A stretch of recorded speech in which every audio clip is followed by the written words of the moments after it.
Olá, amigos, graça e paz, você ouvinte da Rede 7 Brasil. Para nós aqui é um prazer poder estar juntos com você nesse sábado maravilhoso, apresentando o programa Lições da Bíblia. Hoje eu não estou sozinho, mas tenho um convidado especial que é o Josué. Josué, feliz sábado, seja muito bem-vindo ao nosso programa Lições da Bíblia. É um prazer muito grande estar aqui junto para podermos estudar a palavra do Senhor e dessa forma aprendermos mais, né? Hoje a gente vai falar um pouco sobre a lição número 12, que tem como tema do norte e sul, a terra gloriosa.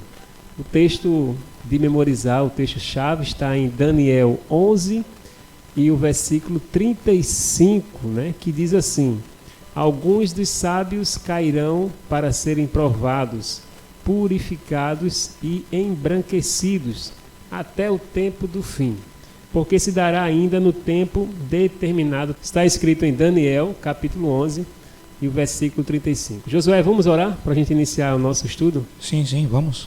Senhor Deus de amor, te somos imensamente gratos pelo teu amor para conosco e pelo privilégio, Senhor, de termos hoje a oportunidade de revermos a lição da semana e aprendermos contigo, através dessas profecias, aquilo que tu revelastes para nós, através dos profetas, para que possamos ter calma, paz, tranquilidade nos acontecimentos que haverão de ocorrer no futuro, em breve, Senhor. Possamos estar atentos aos sinais e aos sintomas da tua volta, para que dessa forma possamos ser pegos de surpresa e dessa forma ajudar, inclusive, para que outras pessoas possam adentrar o reino celeste. Essas bênçãos nós pedimos e te agradecemos em nome de Jesus. Amém. Vamos lá então. Bom, do norte e sul, a terra gloriosa. No sábado a gente inicia a nossa lição fazendo um chamado para a gente estudar o capítulo número 11, né, de Daniel, que na verdade toda a lição, né, Josué, se resume nesse capítulo 11. Mas é interessante a gente, além de estudar o capítulo 11, a gente ler também os capítulos 2, 7, 8 e 9 também de Daniel, não é isso? É porque, na verdade, o capítulo 11, ele faz referência às profecias do capítulo 2, do capítulo 7, do capítulo 8 e do capítulo 9. O capítulo 2 é a profecia da grande estátua, do capítulo 7 a profecia dos 4 animais, capítulo 8 a profecia do carneiro e do bode, e 9, 8 também, 8 e 14 a profecia das 2.300 tardes e manhãs, e o capítulo 9 a explicação profética das 2.300 tardes e manhãs. Portanto, o capítulo 11 ele não está desconexo, ele está junto com essa sequência profética. Aqui no finalzinho da lição de sábado, fala que esse capítulo 11, ele apresenta 3 pontos fundamentais, né?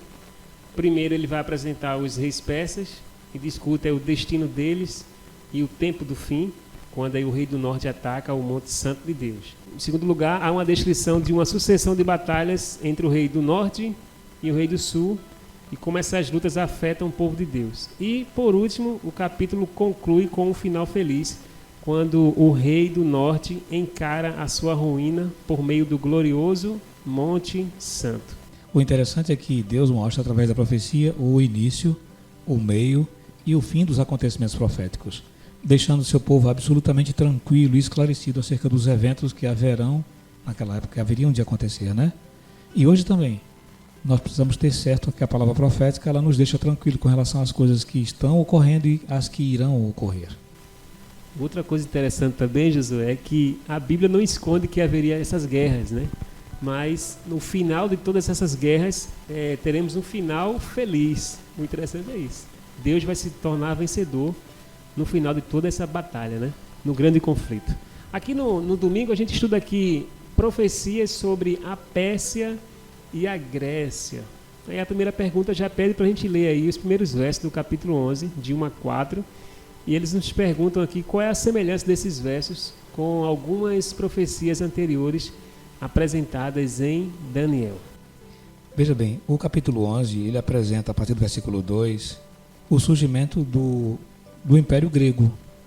E, em especial, no versículo 2 e 3 do capítulo 11, e no versículo 3 ele diz assim, depois se levantará um rei valente, que reinará com grande domínio, e fará o que lhe aprouver. Ele está falando aqui de Alexandre o Grande, né? Que conquistou, e de forma muito forte, derrotando a Medopérsia, os gregos, e com seus 4 generais, Cassandro, Seleuco, Lisímaco e Ptolomeu, dominou o mundo, trazendo a cultura grega para todo o mundo existente.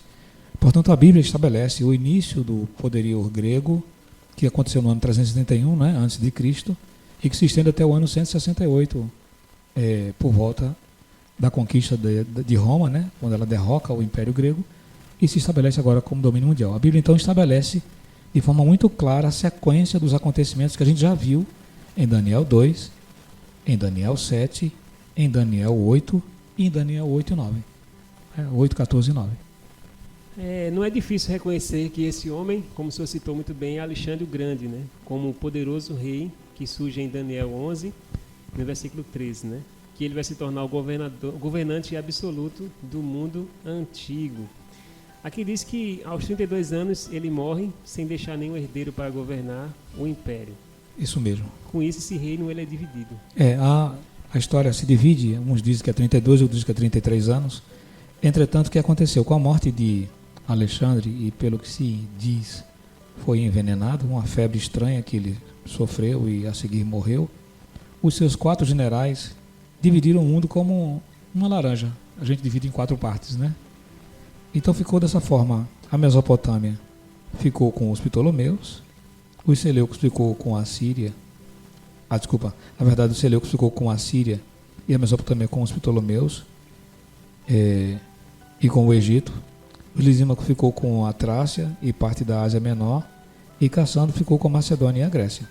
Então o mundo foi dividido em 4 partes iguais entre os 4 generais de Alexandre, e dessa forma estabeleceram a continuidade da cultura grega, mas cada um de forma particular, cada um se achando melhor que o outro. O que a gente pode aprender com essas variedades de nomes, datas, lugares e eventos históricos? Que Deus tinha interesse particular em descrever detalhadamente os acontecimentos futuros. O interessante é que Deus queria que o seu povo não ficasse perdido diante dos acontecimentos, por mais minuciosos que pudessem parecer. Deus queria que o seu povo soubesse exatamente como aconteceria e de que forma detalhada cada fato ocorreria. E para nós hoje, a gente fica surpreso, né, Josué? Porque a gente já conhece a história, né, que toda essa profecia que já foi falada para Daniel lá no passado, né, já se cumpriu, né? Esses reis já vieram, já morreram, reinos já caíram, outros se levantaram. Mas o interessante é que a gente tem que acreditar cada vez mais nesse Deus Todo-Poderoso que conhece essa história.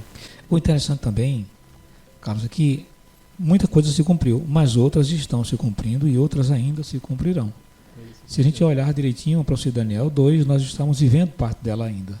Uhum. E as outras profecias citadas estão atreladas para o Daniel 2. Então, algumas coisas que nós pensamos que talvez possa estar atrelada ao passado, na verdade, ela abre luz para o futuro. Então, existe um teor futurista para a interpretação profética. Porque alguns acontecimentos que ainda estão descritos aqui não se referem apenas ao passado, mas também a coisas que irão ocorrer dentro em breve. E isso a gente tem que ter mais fé, né? A gente tem que confiar e se alegrar no Senhor, porque assim, como a gente já conhece a história, né? A história do passado, a do presente e a do futuro, porque Deus já escreveu, a gente tem que se alegrar no Senhor, porque os fatos estão ocorrendo e a nossa redenção está mais próxima do que antes, né? Na segunda-feira, Josué, profecias sobre a Síria e o Egito, os versos lá, versos 5 ao 14, pergunta o que foi descrito nesses versos e qual o significado dessa narrativa. Dos 4 generais de Alexandre, Cassandro, Seleuco, Lisímaco e Ptolomeu, 2 apresentam um destaque especial. Certo. E eles dividem o mundo em 2 partes, ao norte e ao sul. Ao norte deram origem à dinastia dos Antíocos, e ao sul se destaca os Ptolomeus. Então o mundo fica dividido em norte e sul, com a dinastia ao norte dos Seleucidas e ao sul dos Ptolomeus. E isso faz com que haja uma briga que envolve o povo de Deus, porque tem a ver com o domínio, as terras que o Senhor havia reservado para o seu povo, a Terra Santa. Essa guerra que era constante, né, entre esses reis, que se a gente for ler esse capítulo 11, nesses versículos, vai falar muito bem que existia essa guerra constante entre os reis do norte e do sul, e eles tentaram uma paz, ou uma falsa paz, através de um casamento. Verdade. Né? Que fala até desse casamento aí. Berenice, né? Berenice, a filha de Isso. Ptolomeu II, ela se casou com Teosque, filho de Antíoco. E, na verdade, o objetivo aí era selar a paz e unir essas duas dinastias para que, segundo a profecia, né, essa aliança ela duraria muito pouco tempo. Está em Daniel capítulo 11, versículo 6. Diz assim, ó: mas ao cabo de alguns anos, eles se aliarão, a filha do reino do sul virá ao reino do norte para fazer um tratado. Ela, porém, não conservará a força do seu braço, nem ele persistirá, nem o seu braço, porque ela será entregue, e os que tiveram trazido o seu pai e o que a fortalecia naqueles tempos. Mas o renovo das suas raízes, um se levantará em seu lugar, e virá com o exército e entrará na fortaleza do rei do norte, e agirá contra elas e prevalecerá. E foi justamente o que aconteceu. O casamento que envolveu Berenice, filha de Ptolomeu, com o filho de Antíoco, não deu muito certo. Os seleucidas se desentenderam com os Ptolomeus, e os Ptolomeus ganharam essa batalha, levando o despojo para o Egito. Portanto, a profecia se cumpre mais uma vez, conforme está escrito em Daniel capítulo 11, versículo 6. Aqui tem uma coisa interessante na lição, que fala assim, podemos perguntar por que o Senhor revelou antecipadamente todos esses detalhes sobre as guerras envolvendo reinos que lutariam entre si pela supremacia naquela parte do mundo. Eu achei interessante que fala que essa razão é simples, essas guerras afetariam o povo de Deus. Por isso que Deus fez questão de revelar, né, de forma antecipada que existiriam essas guerras. O povo precisava saber as coisas que Deus, já pelo seu poder, pela sua onisciência, sabia, e as coisas que eles iriam enfrentar nos eventos históricos futuros. Essa profecia, na verdade, ela abre a visão para que o povo possa ter a certeza da companhia e presença permanente de Deus em suas vidas. Então nós adoramos um Deus, de fato, que é o Senhor da história, né? Isso mesmo. Ele tem em suas mãos toda a história do mundo, né? É o Senhor que conhece o futuro. Ele é o nosso Deus Todo-Poderoso. Ele é um Deus grande, não um ídolo fabricado pela imaginação humana, né?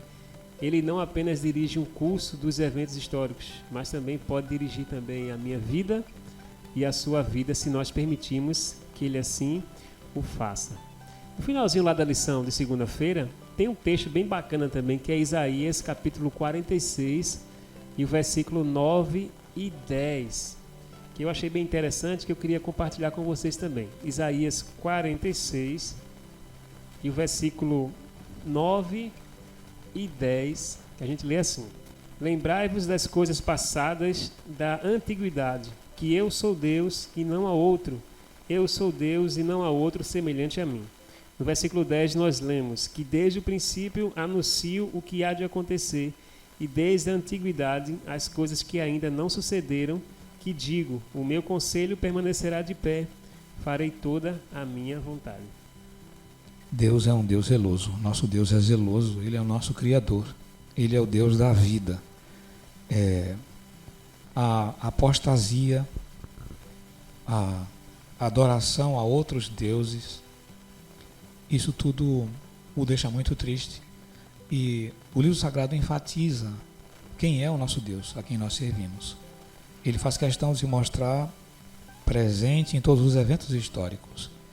Mesmo alguns achando que ele se encontra em silêncio, Deus está conduzindo os acontecimentos. Ele acompanha os seus filhos, ele acompanha os fiéis, porque ele é Deus, porque ele nos ama, porque ele é Emanuel. É importante não esquecer nunca disso. E quando ele coloca eu sou Deus e não há outro, ele deixa claro que não existe nenhuma outra divindade capaz de assumir todo esse poder, toda essa responsabilidade que ele possui. Nós muitas vezes ficamos achando que ele se esqueceu de nós, mas ele não se esqueceu. Ele conduz o seu povo. Ele acompanha os eventos dia após dia.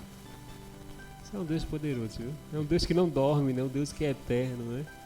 Pô, na terça-feira, Josué, a gente vai adiantando a nossa lição, vai falando sobre Roma e o príncipe da aliança, Os capítulos é o capítulo 11 de Daniel, você pode acompanhar na sua Bíblia. O versículo 16 ao 28, ele vai perguntando aqui quais imagens encontramos nessas passagens que aparecem em outras partes de Daniel. De antemão, já vou adiantando aqui, a terra gloriosa, que ele fala sobre isso, que a gente vai estudar e vai dizer que a terra gloriosa ele se refere a Jerusalém, e o príncipe da aliança, que é o nosso Jesus. Pois é, a terra gloriosa é Jerusalém, região que existia no antigo Israel, e o novo poder que ocupou essa região foi Roma, em especial Roma pagã, né?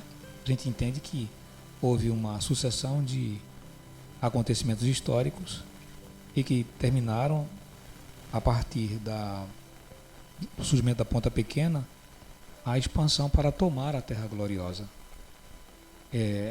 Mas Deus, em seu infinito amor, além de descrever os acontecimentos que ocorreriam envolvendo a Terra Prometida, os seus queridos patriarcas no passado, né? Ele mostra também como terminaria.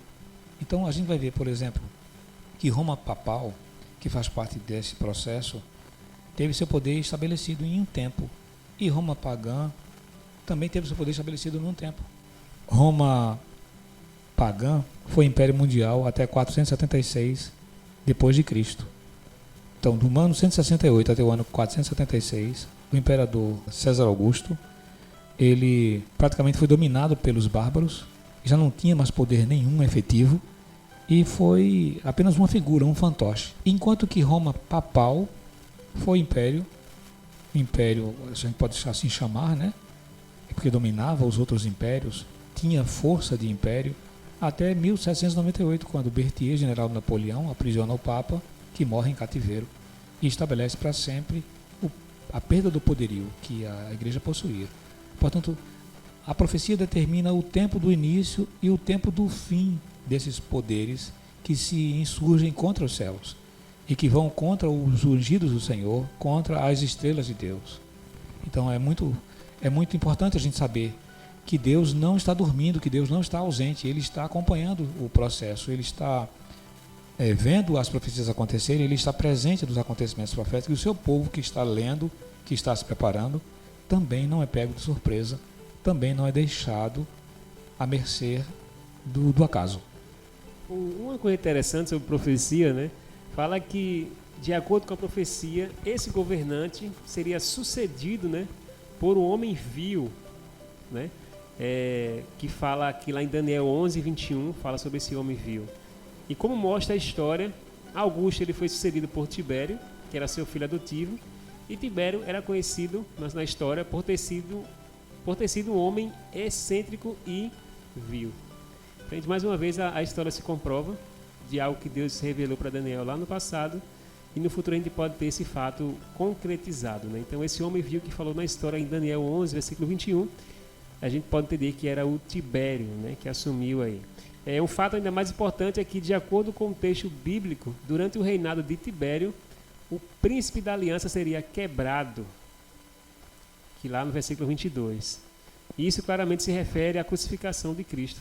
Isso é importante porque algumas pessoas não entendem esse evento profético, e a morte de Jesus, que ocorreu no ano 31, inclusive a história relata esse evento, ocorreu na metade dos 7 anos proféticos de Daniel, que é a última semana, e ela casa justamente com o que está descrito aqui em capítulo 9 de Daniel, capítulo 9, versículo 25 a 27, né?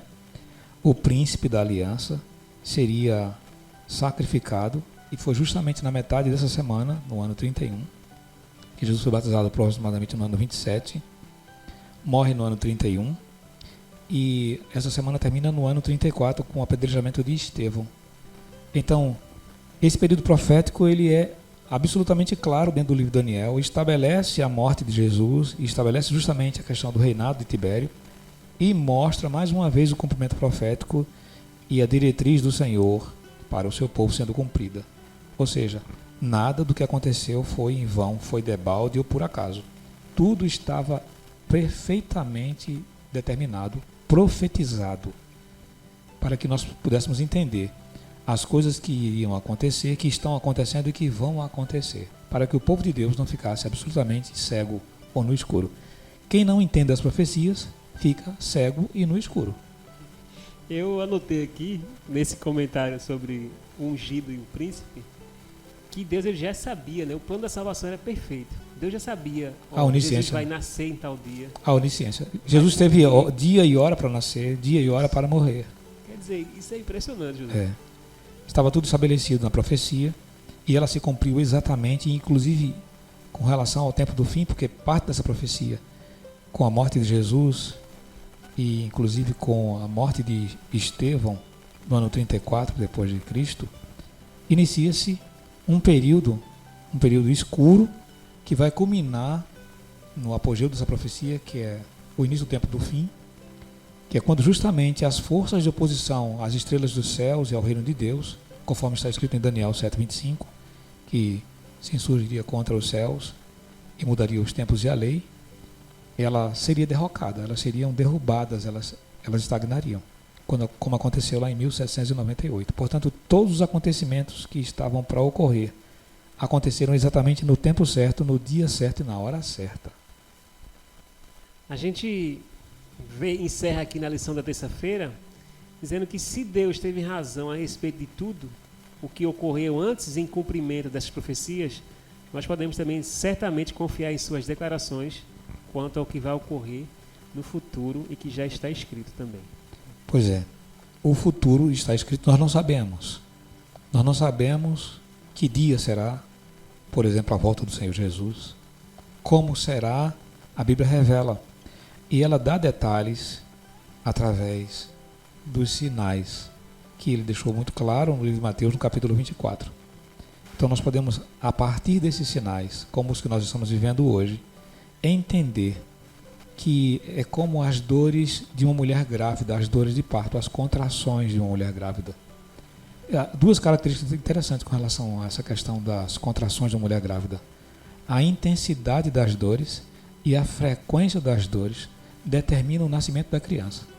Então, inicialmente uma mulher sente dores a cada 3, 4 dias, digamos. E essas dores são fraquinhas. Então, tanto a frequência como a intensidade são irrelevantes. Mas à medida que vai se aproximando a hora do nascimento da criança, aumenta a frequência, ou seja, as dores passam a ser muito mais frequentes durante o dia e a dor passa a ser muito mais intensa, muito mais forte. De forma que não tem outra coisa a não ser que a criança venha a nascer. Então, pelas dores que nós estamos sentindo, as dores proféticas, o início das dores, conforme diz Mateus capítulo 24, podemos entender a proximidade do tempo da volta do Senhor Jesus. Nós estamos vivendo o princípio das dores. Portanto, o coronavírus e outras pestes que assolam, como o ebola, a dengue, a AIDS, na verdade não representam toda a intensidade da dor, mas sim apenas o princípio das dores, conforme está escrito em Mateus capítulo 24. Na quarta-feira, Josué, a gente vai falar sobre o próximo poder. E aí vai perguntar quem é esse poder que vai substituir Roma pagã. Mas antes de você responder aí, a gente vai ver também algumas ações que são perpetradas por esse rei, e a lição traz aí pelo menos 5 ações. A gente vai responder isso aí depois do nosso intervalo, tá bom? Então, amigos da Rede 7, não saia daí, a gente vai para um intervalo rapidinho. Daqui a pouco a gente volta com o segundo bloco dos Lições da Bíblia especial desse sábado. A Rede 7 também está juntinho com você no Instagram, @Rede 7 Brasil. Curta, compartilhe e siga o nosso perfil. Nunca mande um preguiçoso fazer alguma coisa. Ele será tão irritante como vinagre nos dentes ou fumaça nos olhos. Está na Bíblia. Provérbios 10, 26. Você já leu sua Bíblia hoje? Ainda não? Não espere mais. Leia a Bíblia e desfrute de seus ensinamentos. Preste atenção. Agora uma dica para se proteger do coronavírus e muitas outras doenças. Lavar as mãos. Um ato simples que faz muita diferença. Assim que voltar de um local público, antes de se alimentar e após entrar em contato com alguém que possa estar doente, sempre lave as mãos com muita água e sabão. E lave as mãos por completo, não apenas as palmas, por pelo menos 30 segundos, sem esquecer a ponta dos dedos. Não tem água e sabão e quer desinfectar as mãos? O álcool 70 também pode ser utilizado. Você ouviu uma dica para se proteger do coronavírus e muitas outras doenças. Lições da Bíblia. Estamos de volta então com o programa Lições da Bíblia, estudando aqui o resumão da lição da Escola Sabatina número 12. Então, para você que está nos ouvindo nesse sábado, muito obrigado pela sua escuta, pela sua audiência. Você está aqui ouvindo através da rede7.com, a Rede 7 que traz esperança para o mundo. O resumo da lição da Escola Sabatina, da lição número 12, tem como tema do norte e sul, a terra gloriosa. Estou aqui ao meu lado com Josué, que está dando aqui os comentários sobre a lição dessa semana, e a gente parou aqui na lição de quarta-feira, Josué, que vai falar sobre o próximo poder. Lá em Daniel, capítulo 11, versículo 29 a 39, pergunta o que é esse poder que surge depois de Roma pagã, né? E aqui tem as alternativas. Será que é a Roma papal, verdade ou falso? Ou é o islamismo? Eu marquei aqui a alternativa letra A, verdadeira, que é a Roma papal. E esse capítulo e esses versos de 29 a 39 vai se referir a um novo sistema de poder, né? E aí o texto bíblico afirma que não será nesta última vez como foi a primeira. E lá no versículo 29, no Daniel 11, 29. Ao examinarmos com mais profundidade, descobrimos que ele atua como um poder religioso, mirando seu ataque principalmente em Deus e em seu povo. E aí a gente vai debater agora um pouco quais são as ações perpetradas por esse rei, né, que vai substituir esse novo poder. Interessante é que é um poder religioso, Josué, mas, embora seja religioso, ele vai atacar principalmente a Deus. É meio confuso, né? É porque ele quer se passar por Deus. Esse é o grande detalhe. Ele usurpa a posição de Deus, o poder de Deus, inclusive se diz maior do que Deus quando pode mudar a sua palavra, mudando os tempos, mudando a lei e se colocando no lugar de Deus, por exemplo, para perdoar, para receber adoração.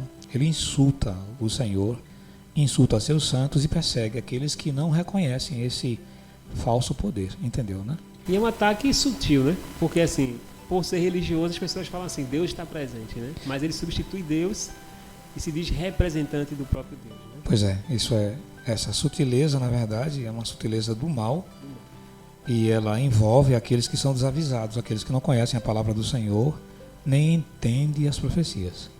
Então vamos lá para as ações.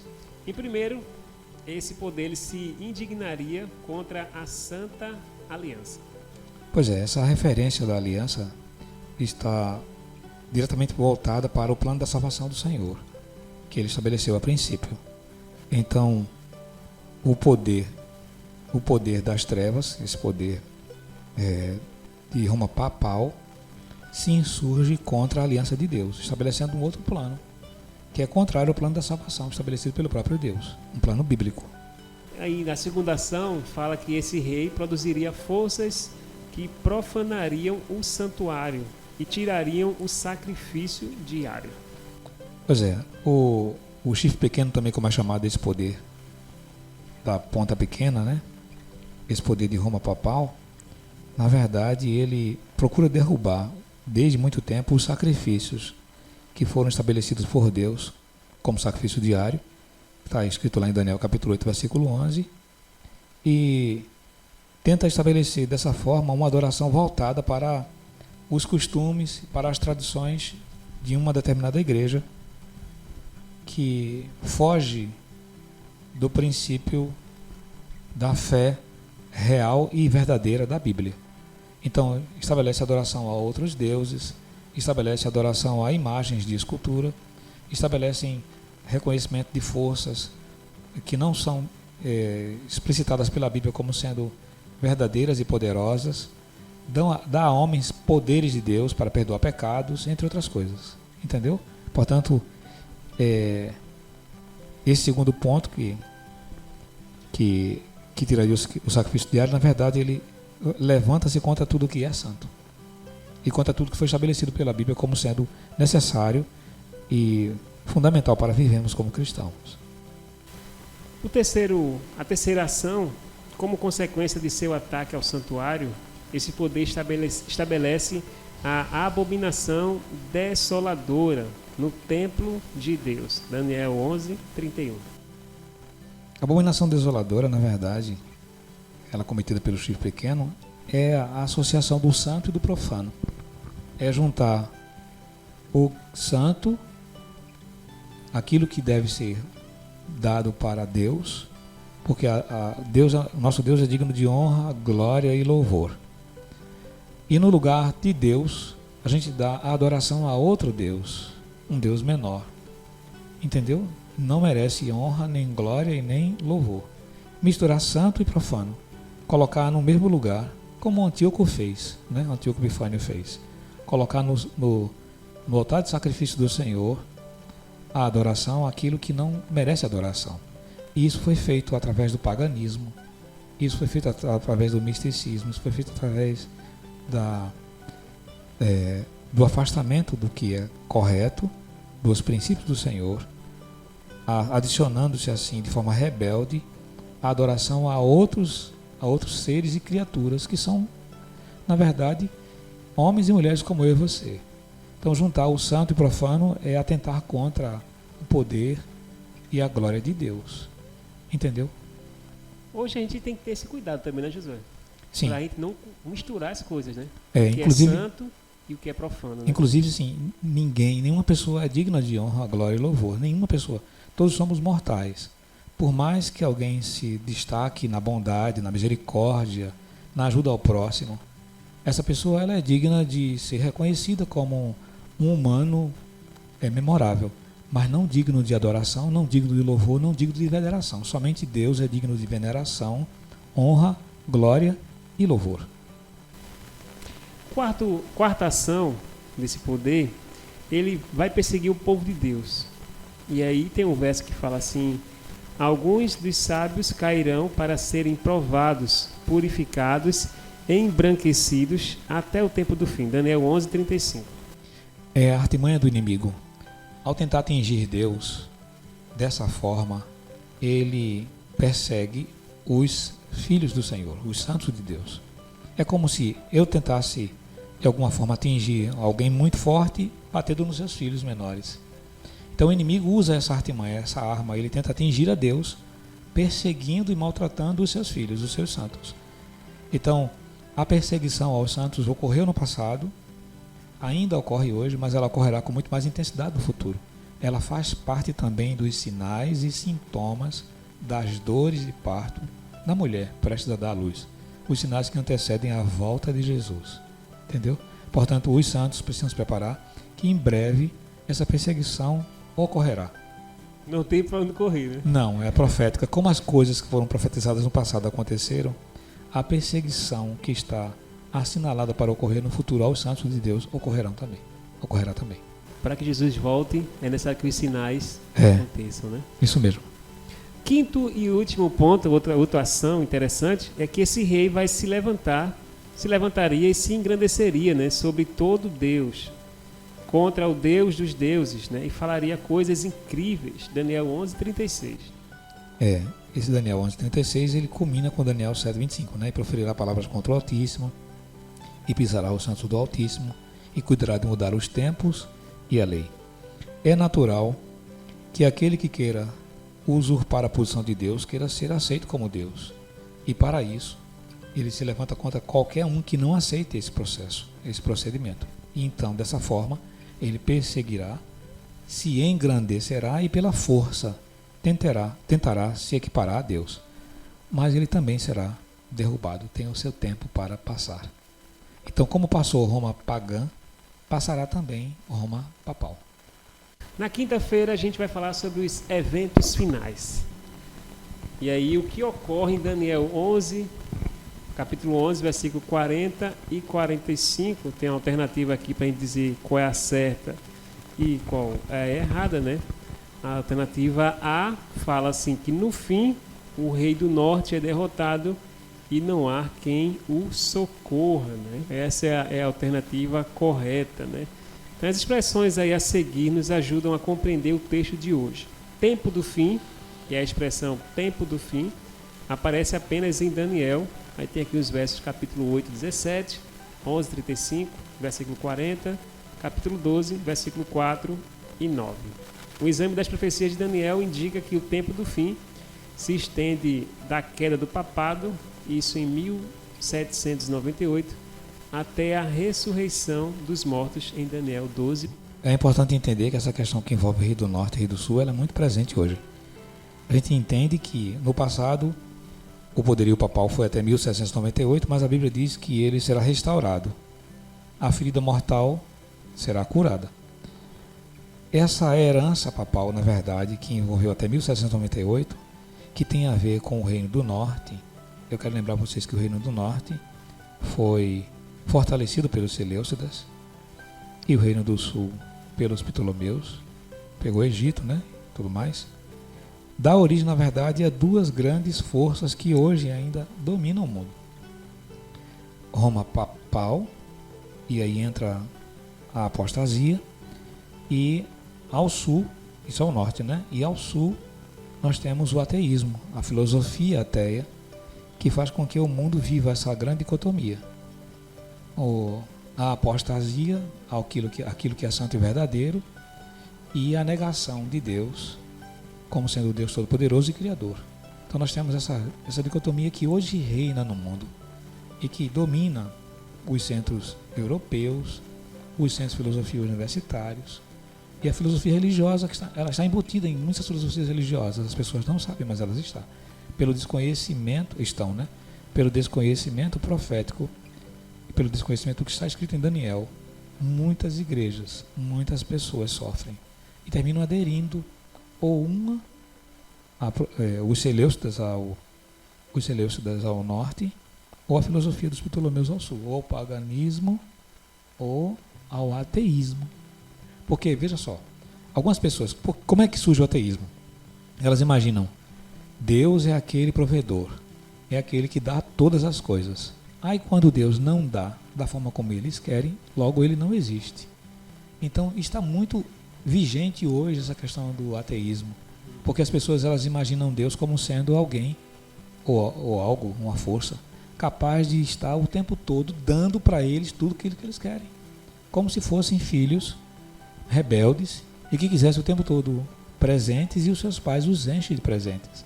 Então há uma ideia muito distorcida de Deus. Deus vai continuar sendo Deus, dando ou não dando, porque Ele sabe o que é melhor para nós. Ele vai nos dar atento àquilo que Ele quer no tempo que Ele quer, porque Ele sabe qual será o efeito daquilo, como produzirá em nós aquilo que Ele vai nos conceder.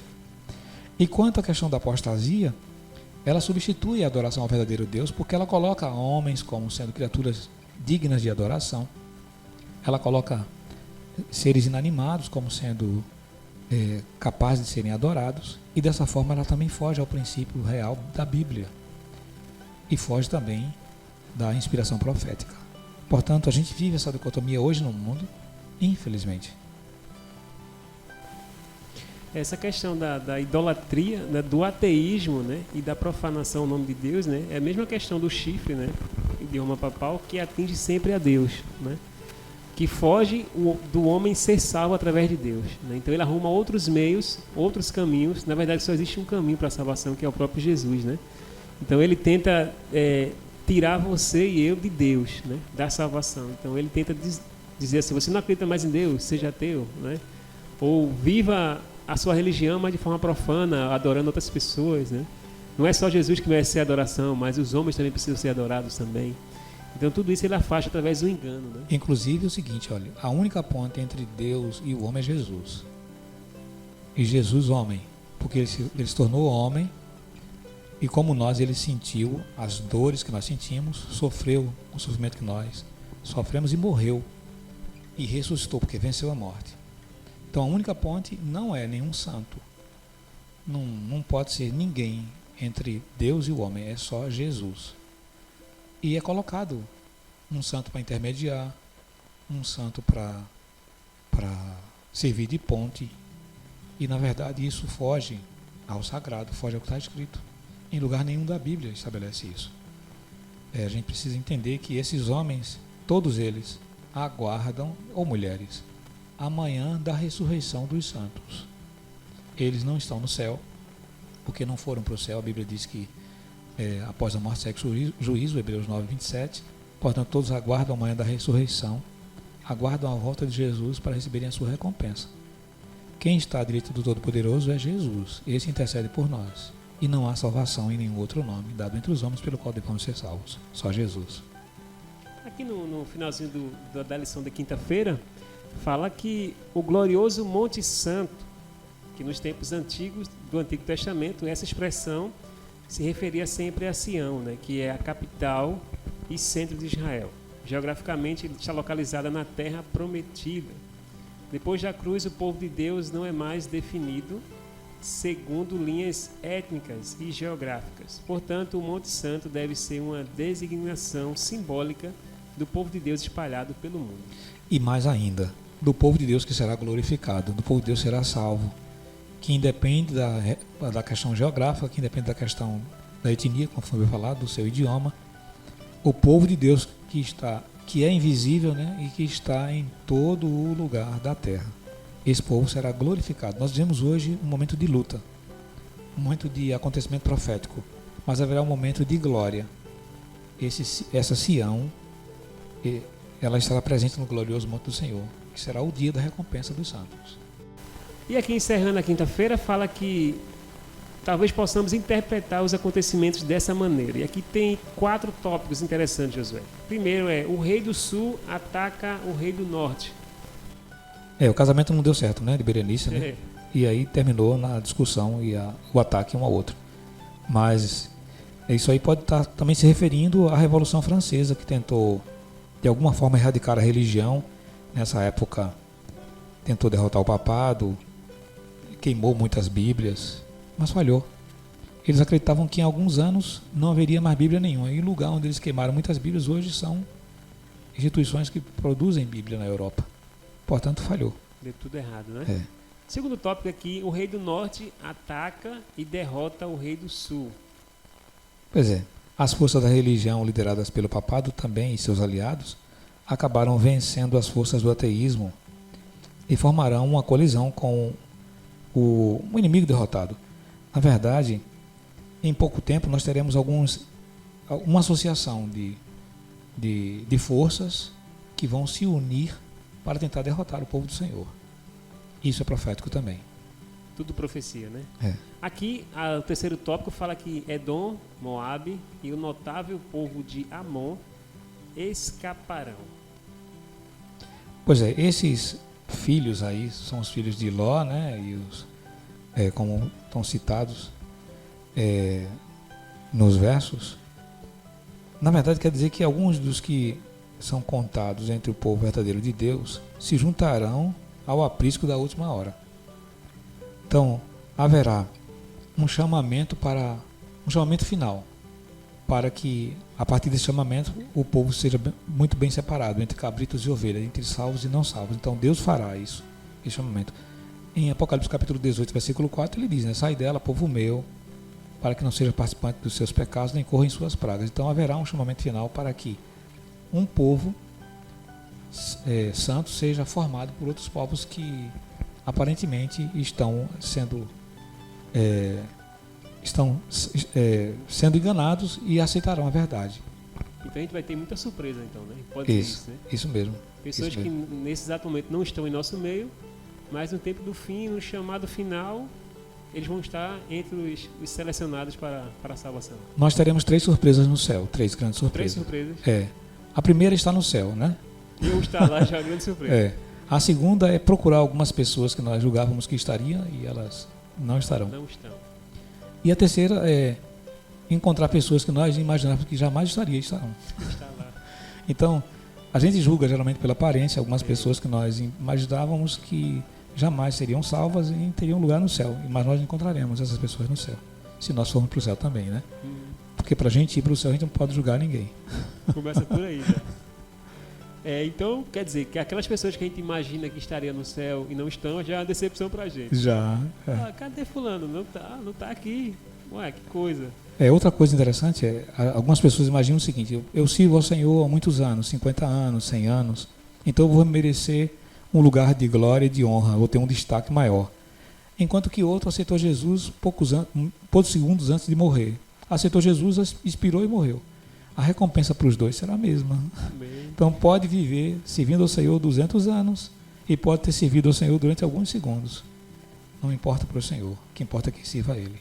Amém. Essa disputa que nós vivemos aqui não existe no céu. É uma disputa insignificante, sem sentido, né? Na verdade. O último tópico aqui, Josué, o rei do norte se prepara para atacar o Monte Santo, mas chega ao fim. Pois é. As forças do mal, é importante sempre entender isso, elas não serão vitoriosas, elas serão derrotadas. E o reino de Deus será estabelecido para sempre. Essa profecia, ela inicia em Daniel 2, quando fala sobre a pedra que é lançada nos dedos da estátua, em parte de ferro e em parte de barro, onde o reino de Deus será estabelecido. Essa pedra representa o reino de Deus que será estabelecido e o seu povo que ficará sobre esse domínio para sempre. E aqui ele incentiva mais uma vez esse entendimento. A gente precisa entender isso. Haverá, e está próximo, o estabelecimento do reino de Deus na terra para sempre. E nós não teremos mais dor, mais sofrimento, mais peste, mais praga, mais doença, mais morte. Para sempre o mal não mais existirá. Veja bem, eu queria aproveitar a oportunidade para falar sobre os acontecimentos que estamos vivendo hoje, né, que envolve essa questão da contaminação pelo Covid-19, o coronavírus.